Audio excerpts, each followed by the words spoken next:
Greetings, everyone.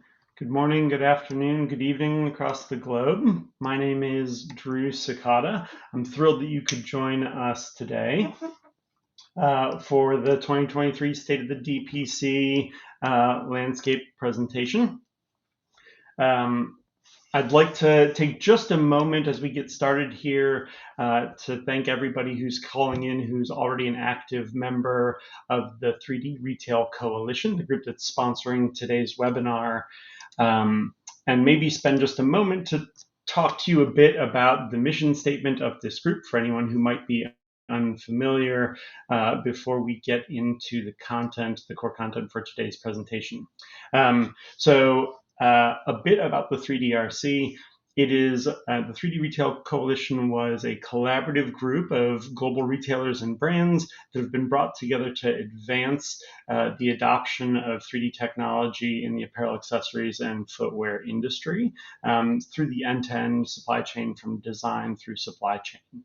The mission of the group is to provide direction, resources, and networking for the team. We have nearly 35 active brands represented, including 17 of which are on our steering committee and our innovation, education, and technology committees. We also host an annual challenge called the Grand Challenge that we'll be reporting results on early next year. We're going through the judging phase of that. It's very exciting about the future of AI in our industry. Some really great content. I want to thank Market Key, our partners at Target, including Sandy, who many of you know, who were founding partners along with Kalypso on this initiative. And if you're interested in joining the 3DRC as a member, please follow the link below. You can also Google us to join the group. So with that context set, maybe I'll take a beat to properly introduce myself. So my name is Drew Sakata. I'm a principal and the global retail lead here at Kalypso, where I've spent most of the last decade or so helping bring digital solutions to product problems in our industry. I'm really thrilled that you could join us from across the globe today for this webinar on the state of the DPC landscape. To guide us through today's content, I've invited two heavy hitters from my team to join me, both of whom have led major digital transformation programs inside some of our marquee accounts, and who also happen to moonlight as project managers for the 3DRC education and innovation committees. The first is Ms. Chelsea Snyder. She's an industry designer, Academy of Art professor, and fashion technology educator who's turned to the dark side in management consulting on our team and who is coming to us live from Portland, Maine today. Hello, Chelsea. And all the way across the country on the other coast in Portland, Oregon, is Mr. Esteban Garza, whose decade-plus career as a technologist, transformation consultant, and trusted advisor to leaders in footwear and apparel industry has spanned the globe. Clients from Amsterdam to New York, North Carolina to San Francisco. It's Mr. Esteban Garza. Hello, Esteban. So near the end of today's session, I'll be coming back to facilitate the Q&A, which you can contribute to by dropping your questions in the live discussion box as we go. I'll be gathering those and facilitating the Q&A near the end. But for now, I'm going to turn it over to the team who's going to take it away on the results. Chelsea, Esteban, over to you. Good. Thank you, Drew. So let's get to it. We can go to the next slide. Perfect. So we're going to kick this off with a story. Once upon a time, there was Ashley Jones, a director at Amazing Apparel with many years of product development experience that is appointed as leader of their digital product creation program. Ashley, having successfully led multiple transformation initiatives, feels confident. She's ready for this and is excited about driving innovation, reimagining their ways of working, increasing speed and collaboration. But fast forward 2 years, she's struggling. She now has a team of very enthusiastic, digitally trained product developers and designers, and they have completed many successful proofs of concepts and a few pilots across multiple categories and seasons. However, it's been very hard for the team to move beyond experimentation to a meaningful, proof of concept and ultimately to value at scale. Senior leadership seems very supportive of their vision and the roadmap, but key stakeholders have faced maybe a few challenges onboarding their team, rolling out new processes, and overall, just getting buy-in. And as you can imagine, as a result, she hasn't been able to get the necessary budget to continue growing the team or exploring other capabilities. And does this feel familiar? Have you or somebody you work with closely has experienced this? I don't know, does this hit a little too close to home? So we have a question for you. So what do you think is the main reason Amazing Apparel's DPC program hasn't been able to scale?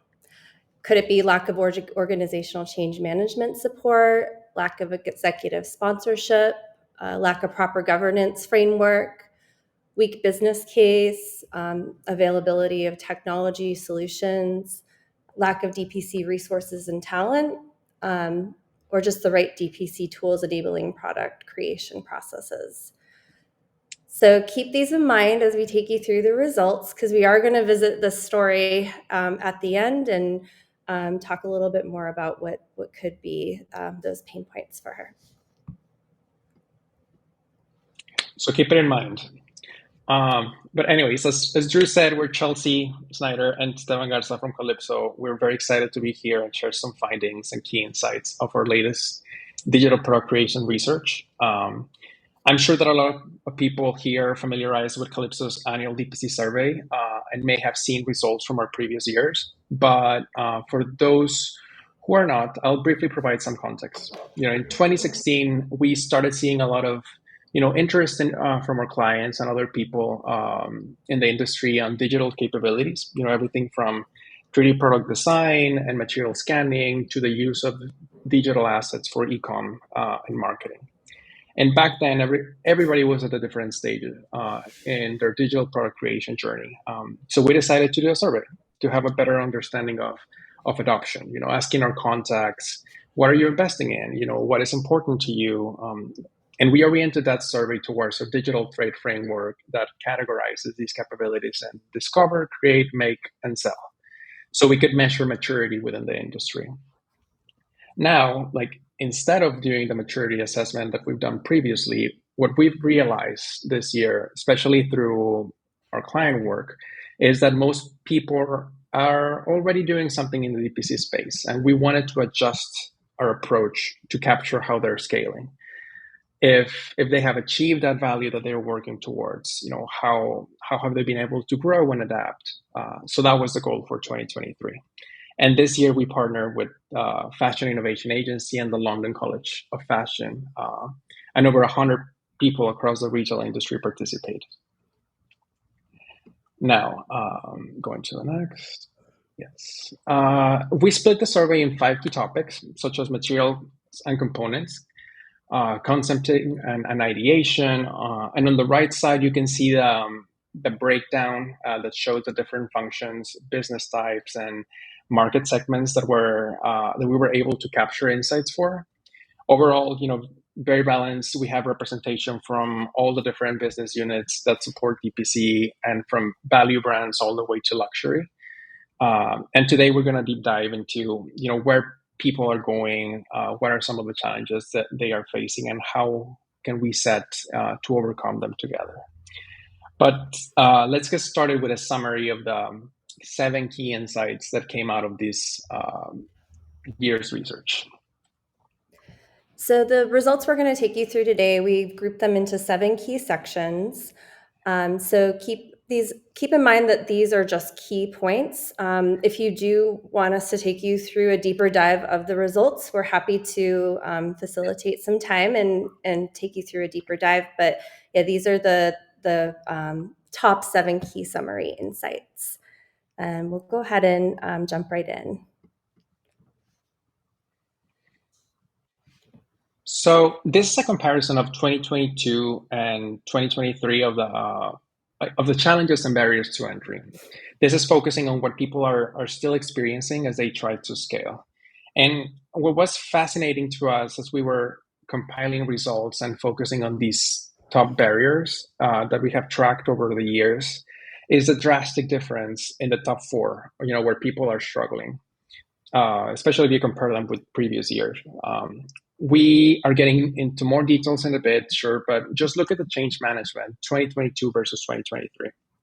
We're almost a 40% difference and jumping to number one. I believe we all recognize the importance of OCM. We've noticed that it is the first resource to get cut when there's a restructure. People think that it's not as important, or they try to figure out who's going to pay for it. But the thing is that there's increasing change fatigue, with companies going through several transformation initiatives at the same time. So adapting to the ongoing state of perpetual change is forcing them to strengthen their change management strategies to guarantee success. There's also the scarcity of 3D talent in the area, creating a gap on hiring people into these roles that has jumped to 52% in second place, and the increasing scrutiny of business cases to get sponsorship and funding.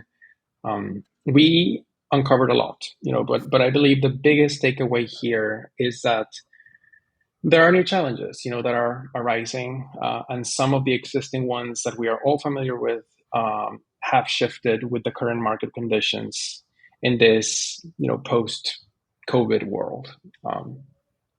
Anything you would like to add here, Chelsea? Yeah, I say we just jump right in and get into the details of the survey. Go. All right. So as Esteban highlighted, one of the biggest shifts that we found from last year is the organizational change management being under-addressed. So this is not a surprise, as brands are identifying more and more solutions that have potential to improve their businesses and workforces, but they're definitely, in result, experiencing a very large amount of change. Change fatigue is a term that we hear quite a bit these days, and it's really important that in long-term roadmaps, there is a plan for OCM. Support and structure for impacted teams is key, so they feel supported and have time to embrace the change and make a meaningful impact to the business. Communicating up to leadership, communicating down to functional teams, communicating out to vendors, external partners is going to be key for a really strong organizational change management plan. And then, like I said, just having your teams feel supported will then result in much better adoption of these tools that they're finding coming at them at a very increasing rate. And then the next one I wanted to talk into was that scarcity of skilled talent. So this also is not a surprise. There's rapid developments in technology. In result, universities, colleges are still catching up with these changes in the required skills that are needed by businesses. So we're finding the knowledge base of new technology is still lacking.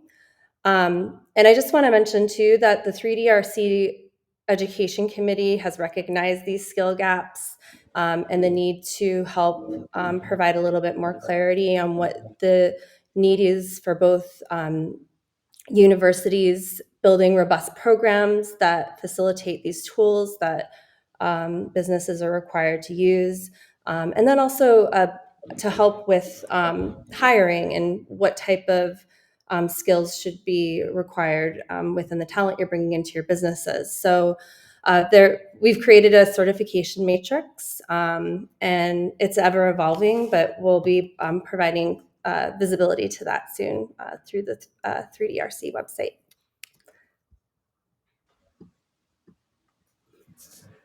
Now, number three is ROI and profitability.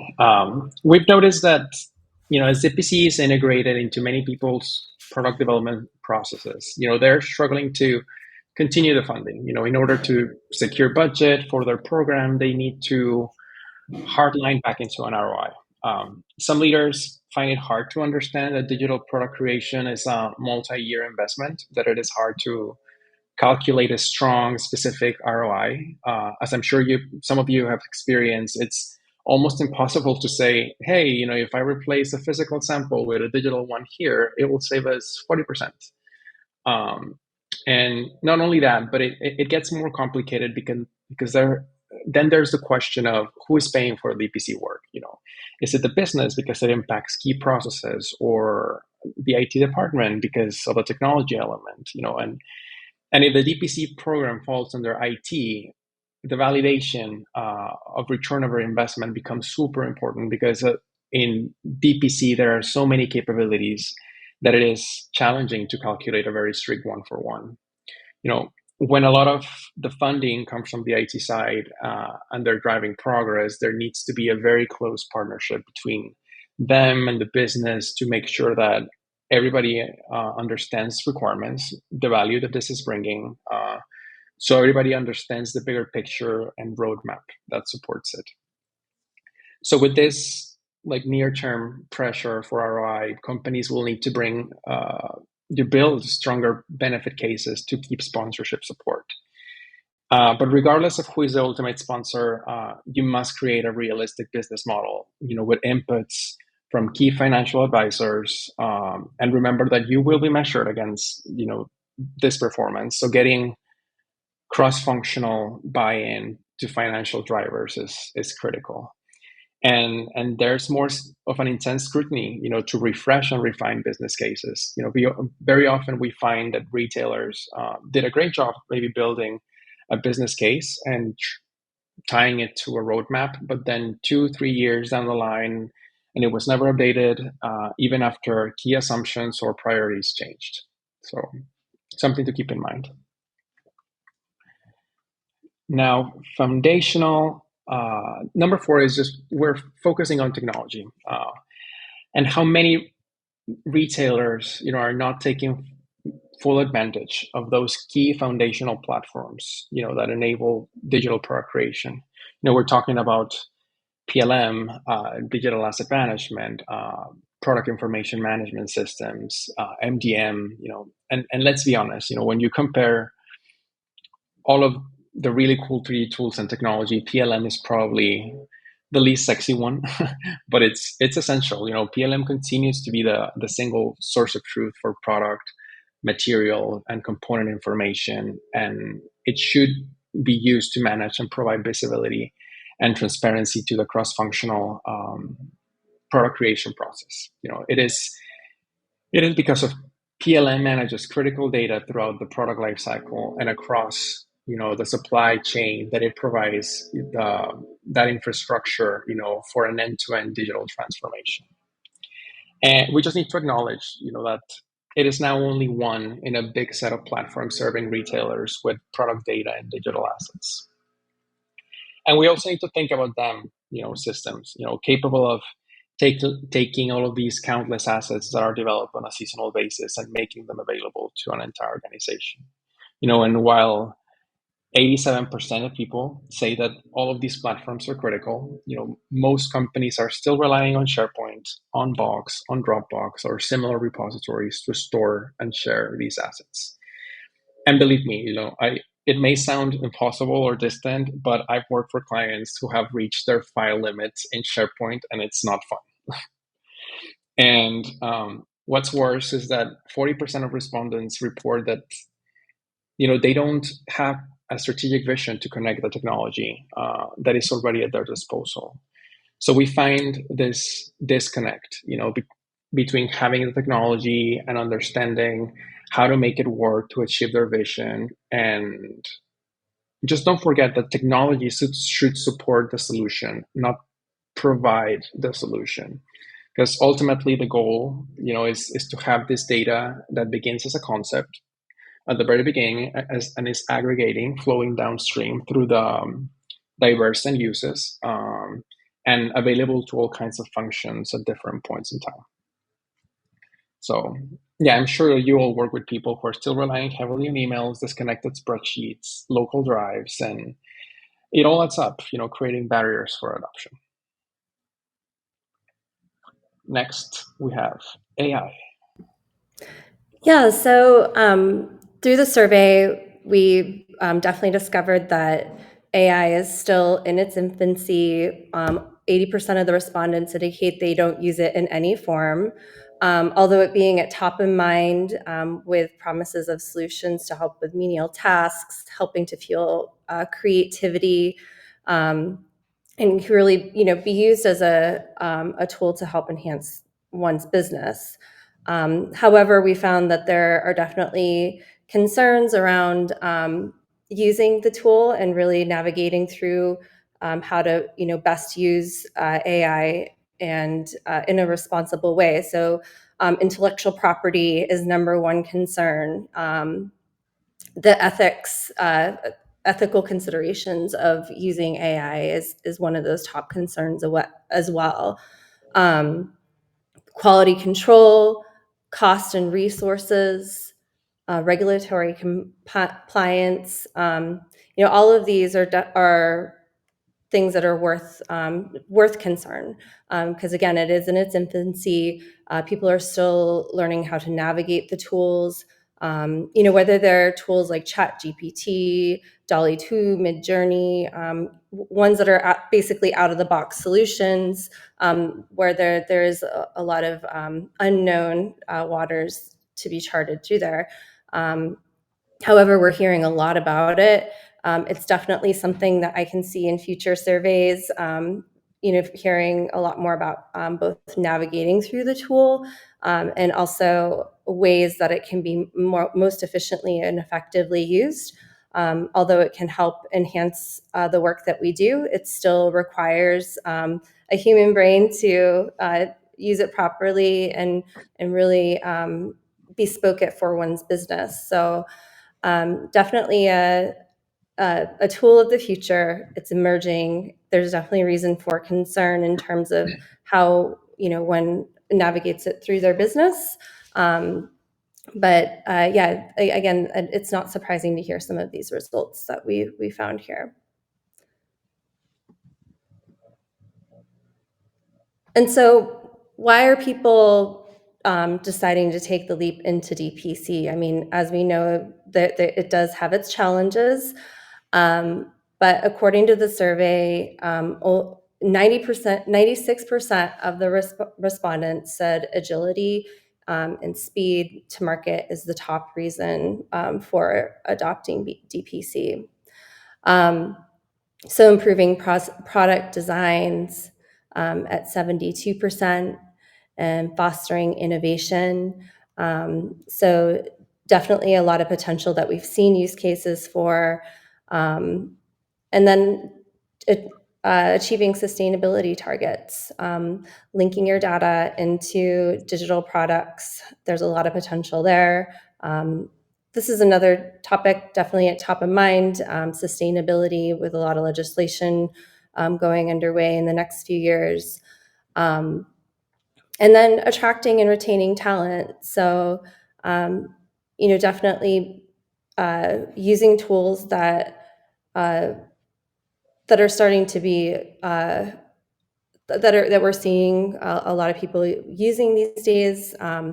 It's definitely important to provide those tools within your business so that users can do their jobs most efficiently and effectively.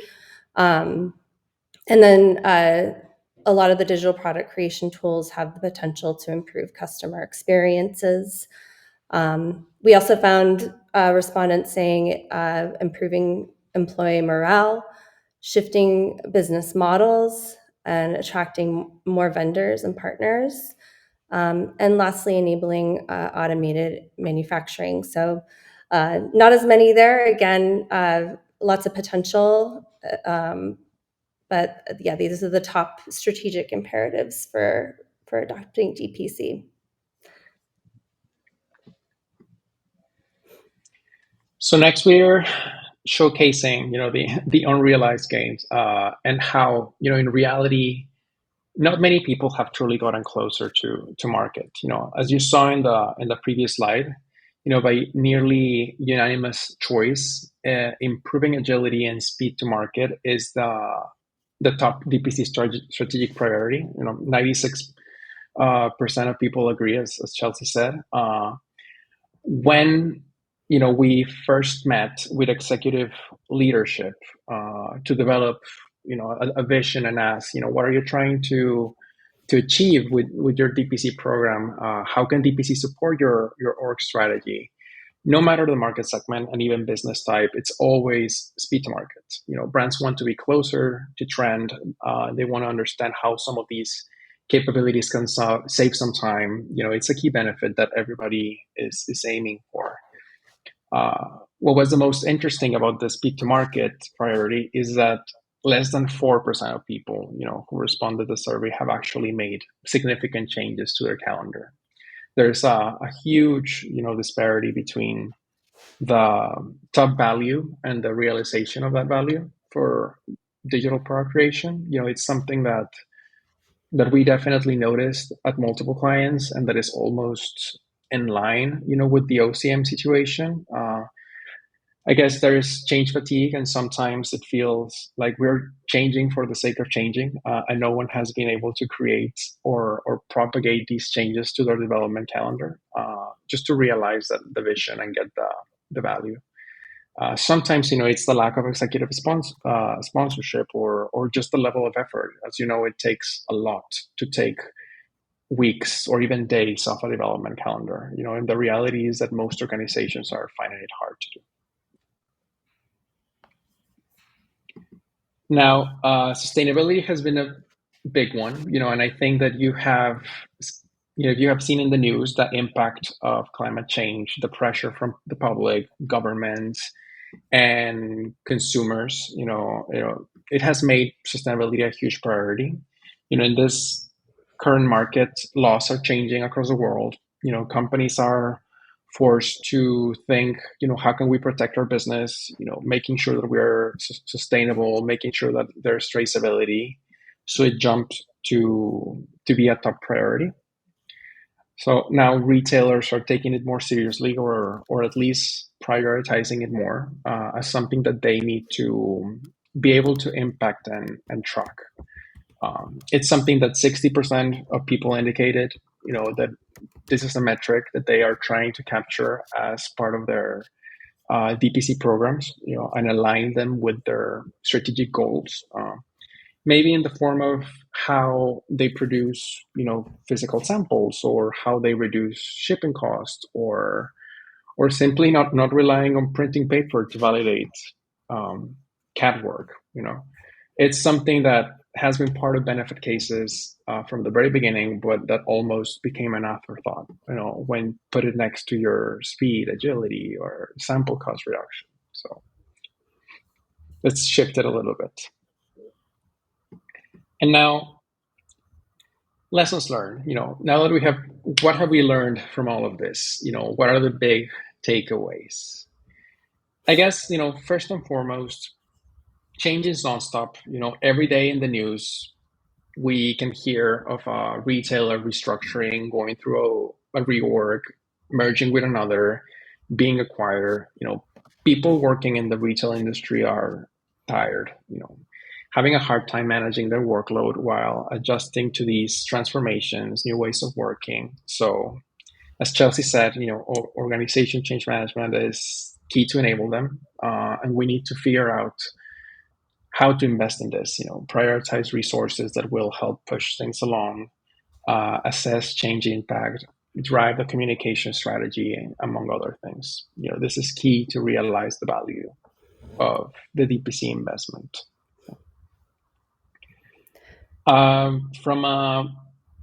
Also the market is full of fancy, cool toys, a lot of trendy technologies.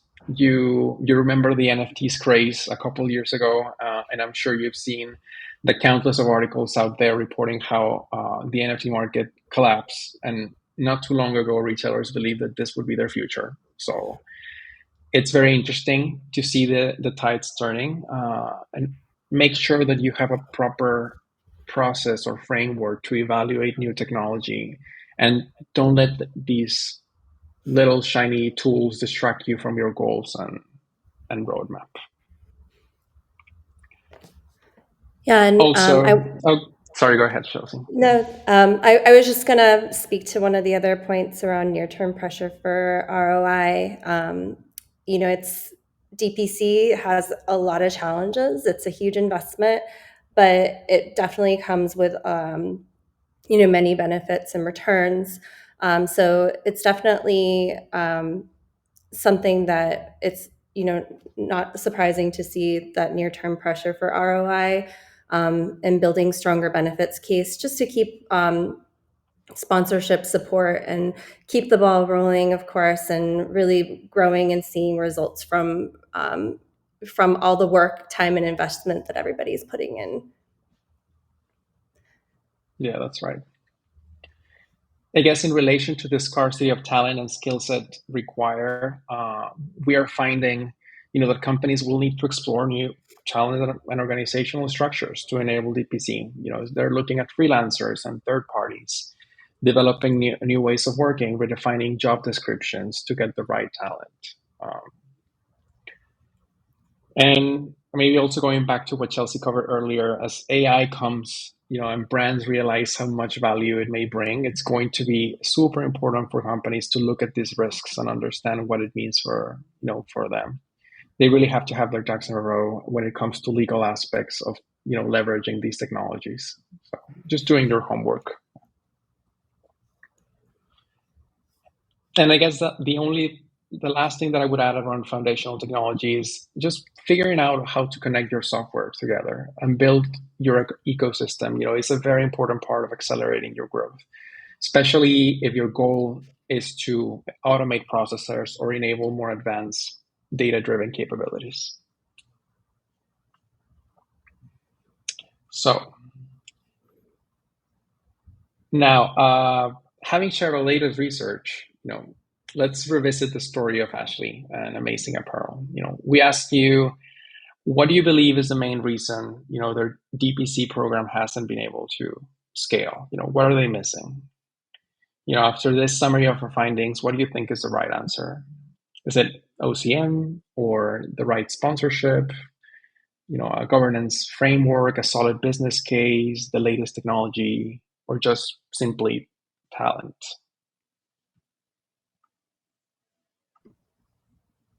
Thoughts? I would say that, actually it's just a trick question. It's a little bit of everything. I think, we can all agree that executives all over the world, are aware of DPC. They know what it is. They know it has revolutionized the industry and that they will be fools to ignore it. But in the past, maybe there were not enough case studies and success stories to give executives confidence. But now there are countless, so that's not an excuse. And we can also agree that technology has come a long way in the last 5 or 7 years. 3D authoring tools are capable of a lot if used smartly and with proper standards. So maybe these are not necessarily blockers, but the rest could totally, be hindering your progress and keeping a DPC team from realizing their full potential. You can be a very smart and talented group of people and still not make it work because you're missing all or some of these elements. Because very often companies fail to recognize that even a proof of concept requires a holistic, cross-functional strategy, a solid data foundation, different talents and skills, and more importantly, new or updated processes. So overall, a highly functional program includes everything you see on the right side. And there is no perfect solution or combination that fits all organizations. It truly depends on their strategic goals and processes. And again, if this feels too familiar, you remember that you're not alone. This is how all the industry feels. But assessing the current state is the first step towards the right direction. And as one of Kalypso's principles likes to say, you have to slow down to speed up. We need to take a moment to understand where we are, what we're missing. Do we have the tools, to address challenges and barriers? And only that way you can truly move faster. And maybe the reason why your program is not moving as fast as it could is because you haven't taken the time to assess these elements. So this is a lot of what we do as Kalypso. So let us be your DPC doctor. We can diagnose you and write you a prescription, which is usually, like almost always, a mix of these elements. So yeah, please reach out. Like I said earlier, this is just some key portions of the survey. We're happy to walk you through and schedule some time to share additional findings. You can scan the QR code that you see here. And yeah, like Esteban said, if you feel like you're spinning, not making progress, we can definitely help identify and address those pain points that you saw in the previous slide and set you up for success. So yeah, taking questions now. Fabulous. Thank you both for walking through all of that content. A lot of really interesting nuggets and insights in there across the full sort of people side of the change management challenge, the skills gap that we're all trying to address. I know, thanks for getting the plug in there, Chelsea, on the work of the 3DRC education group. I know that there's a lot of exciting work coming through that space. And we know that there's a lot of change that's happening in the technology space that's causing us to have to reevaluate how do we focus on what is near and keep an eye out for what's next, whether that's AI or other capabilities. So really appreciate you walking through the content for us. We do have a few questions that have come in as we've gone through.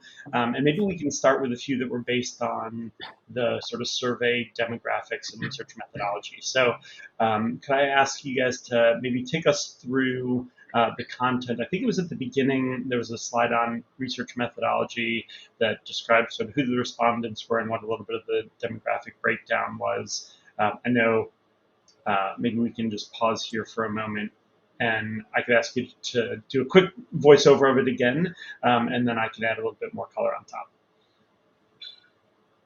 Sure. So from a research methodology, like I said earlier, like over 100 people responded to the survey, and I can tell you that I don't have the exact number of, let's say, brands, that answer, but I can assure, like, we didn't send the survey to, more than 2-3 people, from the same organization.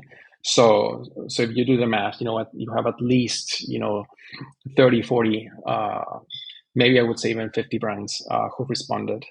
And like I said, like it's anything from like value brand to high end, like more luxury, like retailers. And from a functional perspective, these are, on the left side here, you can see that all of the people that it's very balanced across it. When we say product creation, we're talking product development, design, technical design. We just group them all.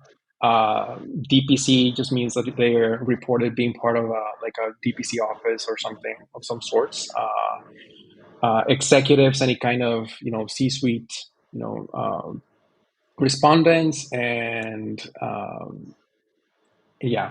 sales operations sourcing people. So it's a little bit all over, Yeah, appreciate you touching back on those. So I think looking at the backside of the data, what we saw, part of what we have to balance here is not everyone can disclose the organization that they work for. So of those 100 respondents, there were 35 brands who identified themselves by name as being different. And then there were another probably 50% of respondents who felt like they weren't able to disclose their company name. So that's why we go for this demographic profile. But you can see here that it's a pretty well-distributed group across these different subsets of the industry. Okay, thank you for touching back on that. Maybe we can go back to the lessons learned slide and just sort of keep that up as we're talking through some of the other questions that have come in here. Let me take a look through the docket of questions. So a number of people, as we were going through, made comments about the fact that the real challenge from your list, Chelsea and Esteban, is not A through G, but it's actually H, all the above. And I think that they're certainly right on that. Ian, thanks for calling that out. And maybe, Esteban, I could ask you to take us down to the slide near the end that had the lessons learned, the 6 lessons learned on it. Maybe that's what we can keep up in the background as we go through. So a question from Chris. Do you have any recommendation for how brands should be using foundational technologies to manage DPC assets? So perhaps that's a kind of DAM-related conversation. Any thoughts on that, Esteban? So I'm going to give you the consultant answer and say it depends. But in reality, it's every organization has different platforms to begin with and serving different purposes. I guess the thing is that PLM, DAM, or any other kind of repository could be used smartly to manage the digital assets. The one advice that I would just give you is to really take a step back and think of enterprise architecture as a whole, and try to understand what the life cycle of these assets and the associated data with it, how it is, map it out, and so you can better understand if it makes sense at the beginning when it's only a concept and a sketch, and as it evolves into like a low res image and then a high res image and then a 3D asset, it make more sense to move it from one repository to another, especially when you want to make it available for an entire organization and different set of functions. So I think my advice is, the question is like, how do you, any advice or any recommendations? It's just think of that, enterprise architecture, map it out, develop a conceptual architecture that will help the organization understand how best to enable the asset flow and a storage, of course. Chelsea, I don't know if you want to add anything to it. Yeah, I think it definitely comes down to how they're organized and considering who is using these foundations and how they flow into the main focus, of the product being created. So naming conventions, of course, are incredibly important, and linking it to familiar areas that users are using those foundations, I think are things to definitely consider. Yeah. Great. And I think one other model that I'll share that we've seen across a number of clients is the need to distinguish between work in progress assets that you're rapidly iterating on as a collaborative team versus assets that you'd consider to be finished that are going out for distribution and end use. And the fact that the structure for addressing each of those, managing each of those assets is often quite different, requires different configurations, different optimized workflows. So, if you're wrestling with that, it may be because you're trying to do too much in a singular configuration of a singular solution. So give a little bit of thought to that. I've got a few other questions that are coming in here, so I'll keep us moving. Jesse, hello Jesse, asked the question, as someone coming from the design side and looking to lean further into the world of DPC and 3D, how do you see the design partnership evolving in the DPC journey? So what does it look like for the design role, either from a print pattern and graphic kind of perspective or a product design perspective, evolving in the world of DPC? Yeah, I mean, I can start by answering that. It definitely entails learning and becoming familiar with new tools, and definitely collaboration that one isn't normally used to. within a digital space as opposed to a physical space. And an example is the ability for designers to actually work within a 3D garment rather than a 2D sketch. But the result of that is a collaborative asset that can then be handed over to your tech design partners and allow the ability to evaluate things like fit before even going into a physical garment. So I think that's definitely one example of how you see a designer role changing in that digital space. The level of pattern knowledge and construction of garments does vary for designers. So you're not always going to be expected to create a garment from the ground up, but that goes back to why that collaborative ability is going to be really important with your tech design and vendor partners, so that you have the ability to not only iterate, but also explore things like fabric combinations, colorways, and then be able to push them out to any of the rest of your teams that are that have the need to see those assets. So yeah, lots of potential, but definitely some change. And yeah, there's a learning curve, but lots of potential.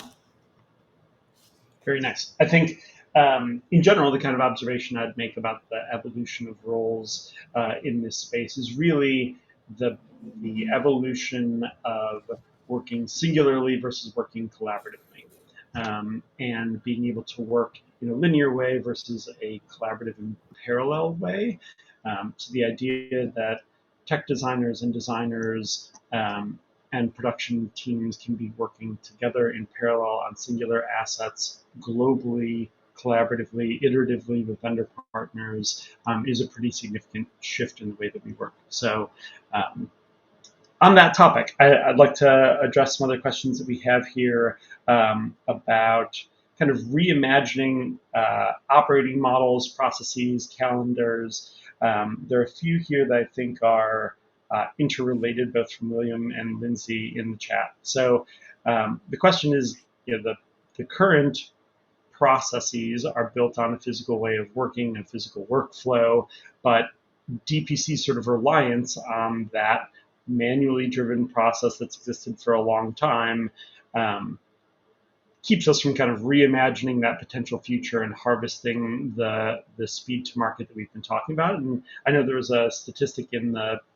on the slides about only 4% of people have actually realized that transformation in speed and time. Can we talk a little bit about what has caused that, maybe what stood between people and being able to make that operating model change, and what kind of bits of advice we might have for clients who are trying to compress their calendar and get closer to market using digital capabilities?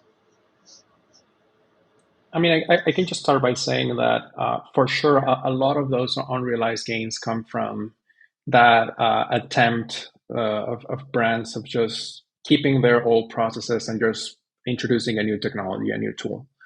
Because that's never going to work. People need to realize that this is not just the same process, but just 3D. Like, it's not the case. You need to reimagine completely the way that product creation teams collaborate, and not just internally, but with their vendors and partners, and just acknowledge that even something as like a review of a sample will change the timing, the people involved, the expected input from functions. It's all different, and you need to start by taking a look at those process. And like I said, like, technology should support the solution, not provide it. Yeah, and I think being creative, not being creative with the tool, but being creative on how you use the tool, and who and how you can bring these solutions into your workflow and how they can enhance them. Again, you can't replace it with processes that were built for physical product. There's a lot of potential, and It's going to be different for every business. Every business works differently in their physical processes, and so they're going to work a little bit differently within their digital processes. And being open to the change and being creative, I think, is really important as well. Love that. So maybe we can give a few tangible examples of transformations that are enabled by working in this more digital way. A few come to mind for me that I'll rattle off, and maybe I'll ask you, Chelsea and Esteban, to give some thought to it as I talk through. So first, it's really difficult to develop fabric in parallel to developing product if you expect for those things to show up as physical samples, right? In the world of physical samples, you have to have the fabric to then cut and create your samples to then review those samples. In a digital world, your ability to develop, explore, swap, and create fabrics in parallel to your silhouette creation process and to rapidly simulate what those things look like over time allow you to bring both of those activities much closer together and much closer to market. Similar with the application of prints, patterns, graphics, your ability to apply those in real time on a product that is already in motion through the development cycle, not having to wait to print to send artwork to a mill, to print yards of fabric, to send for cut and sew, to get a sample, to then say, I wish this scale was a little bit larger. I wish this placement was a little bit offset. I wish this pocket was done on a bias. Those kinds of things you can explore in a 3D space in real time, collaboratively, and in parallel, as opposed to having to do those things in a sequential fashion. I think the other one that comes to mind for me is being able to fit. So your ability to do fit on body from the beginning and in an iterative way is really different and can be done much faster than you could with a typical physical sample, where you only have maybe one physical sample in your entire headquarters. You can now have a digital sample that exists in multiple locations, where you can be applying it to potentially a marketing campaign draft as you're working through its fitting, as you're finalizing its print placement, as you're finalizing its silhouette and trim. So for me, one of the most significant unlocks, not just in the sample creation time, which is usually how brands first pull a few weeks out of the calendar, is by just saying, we're not going to physically sample, and we can take that time out of the calendar, is also being able to do work in parallel. Chelsea, Esteban, any other kind of immediate thoughts about tangible ways to get closer to market or reimagine your product creation process using DPC? Well, I think everything that you mentioned are pretty given examples that, when you see a lot of these digital tools, you can get excited and understand that you can use them for those purposes. One thing that you did say was they're different. And so I think it's important to keep in mind that this difference does take time and learning to see in 3D and understand how to leverage those functionalities in a different way, because it doesn't always come as easily to everyone. So I think along with those tangible examples, it's just that change management and being able to facilitate time and learning on how to see in 3D or how to use these tools so that you have built these new processes that were normally built on physical. Nice.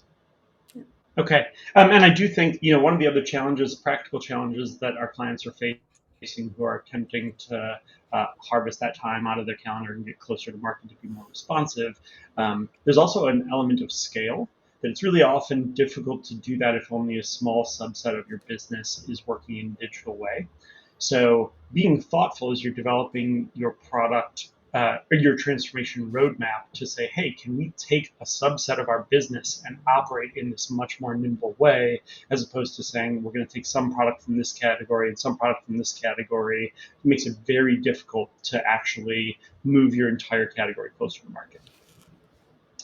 We only have a few more minutes left. I want to pivot to talk about metrics, ROI, some things that teams can use to help build that sharper business case that they need to secure the funding that we've been talking about. So question from Ian, as organizations are going through this transformation, is there any high-level approach to metrics to success, both hard and soft metrics that that our clients tend to be tracking? I'll say, an observation that I've made over the years, some of the really early claims were about sample reduction, and that seems to be playing a less and less significant role as organizations are starting to see what the real transformational benefits of their operation could be. So while that's still important, it's fairly easy to measure. It's a good indicator of how the organization is making the transformation. It's often kind of a midpoint metric as opposed to a final metric that actually leads directly to your bottom line. Chelsea, Esteban, any other thoughts on metrics?